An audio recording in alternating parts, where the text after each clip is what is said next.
Shuli was a young girl growing up in Eretz Yisrael when her mother died when she was 16 years old. She was broken. She would come home to dinners with her father alone. They didn't have much to talk about. One day, she's walking on the streets of Yerushalayim. You wouldn't believe this. When someone hands her a pamphlet called Finding the Peace in Your Heart, and she gets on the bus and starts to read the pamphlet from cover to cover. And so, clandestinely, she's now introduced to the world of Indian Oriental mysticism. Right? Like Rabbi would say, they don't look in the siddur, they look in the garbage cans of the East. And one day, she's insidiously changing. One day she's having dinner with her father when she says, Abba, by the way, I'm going on a little vacation. So where are you going? I'm going with my friends. I'm going to India with some of my friends. Why? You don't belong there. It's a world of Avodah Zarah. Or Abba, I have something to tell you. You think I'm religious, but I'm not religious anymore. I cast that. It's not for me. I'm done. I'm not interested in that, Abba. Why? And he starts to cry. He was a man who was religious all his life. Surely, how could you do this? It doesn't matter why, she said. My ticket is booked. You can't change my mind. He drove her to the airport, heartbroken, a heartbroken father, having no choice to take her there. And he said to her, I can't forgive you for doing this. Abba, please, I beg you to forgive me. No, I cannot forgive you. How could you do this? How could you do this to your mother and to her legacy? And she gets on the plane and she leaves and gets to Bombay, India. And she's not in the city, she's in the mountains and the villages there with her spiritual masters. She quickly settled into a satisfying routine. It had been 3 years. Throughout the time, she wrote letters to her father, no answer. Every time she wrote a letter, no answer. And she figured her father refused simply to talk to her. So one day, she went into town in Bombay to do some errands when there was an Israeli tour group, someone discovered her from the old community where she used to live in Israel. And she says, Shuli, is that you? What are you doing here? She's touring. I'm so sorry, I feel so bad. And Shuli's wondering, what are you talking about? Your father. What do you mean? What about my father? You don't know? After you left and went to India, your father had a massive heart attack and died. And everyone said it was because you left him. She broke down. Her face turned white. She couldn't hold herself. She says, I have to go.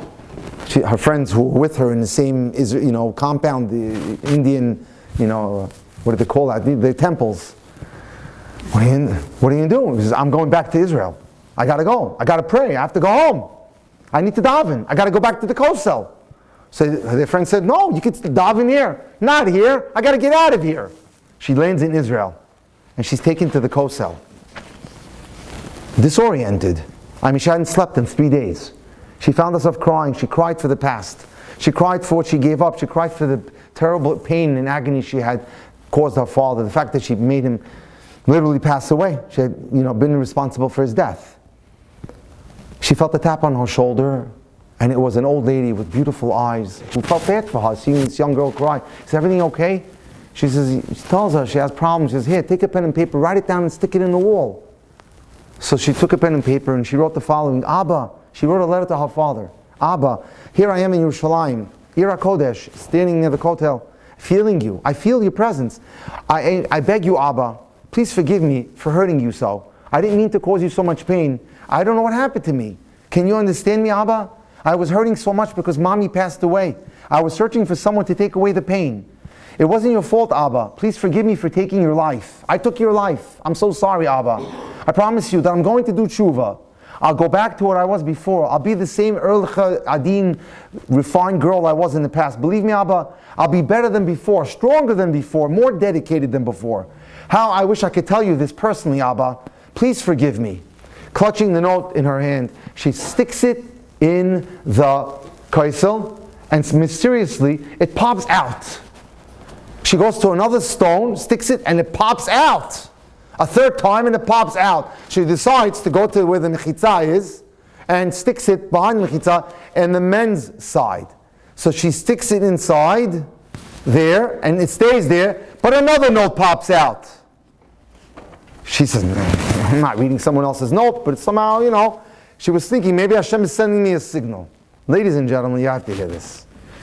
Listen to what the note says. Ribono shel olam, Master of the world, please have mercy on Shulamis Bas Rivka, my young daughter who left our home and went to India. Watch over her and ensure that she remain a true Bas Yisrael. If only I could tell her, and from here the page was splattered with tears. I would say, Shuli, Shuli, my daughter, I love you, and I forgive you with my entire heart. I only daven and pray that Hashem will bring you back to complete tshuva, and that somehow you'll marry a Jew who is Yerei Shamayim and raise a beautiful family of pure children who'll keep Torah and mitzvahs. Your loving Abba, Yaakov ben Ruchama. Shuli's father's davening and his bracha came to fruition. She did get married. She had 2 children beautifully, a boy and girl who were named after her beloved father and mother.